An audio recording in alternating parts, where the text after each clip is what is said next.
रविकांत तुपकरांची प्रकृती खालावली, शुगर पन्नासच्या खाली, हायपोग्लायसेमियाचा धोका. शेतकरी नेते रविकांत तुपकर यांनी सरसकट कर्जमुक्तीसाठी सुरू केलेल्या अन्नत्याग आंदोलनाचा आज तिसरा दिवस असून त्यांच्या प्रकृतीत चिंताजनक बिघाड झाल्याची माहिती समोर आली आहे.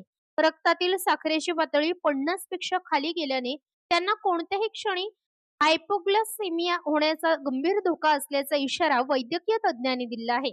तपासणीत तुपकर यांना तीव्र अशक्तपणा, चक्कर येणे, उभे राहता न येणे, डोकेदुखी अशा त्रासांचा सामना करावा लागत असल्याचे स्पष्ट आहे. वैद्यकीय पथकाने अन्नत्याग आंदोलन तात्काळ थांबवण्याचा सल्ला दिला असला तरी तुपकर आपल्या भूमिकेवर ठाम आहेत. शेतकऱ्यांना सरसकट कर्जमुक्ती आणि पीक विमा याबाबत ठोस निर्णय होत नाही तोपर्यंत अन्नाचा कणही घेणार नाही. जीव गेला तरी चालेल पण माघार घेणार नाही असा निर्धार त्यांनी व्यक्त केला आहे. Bureau report, India news one Marathi.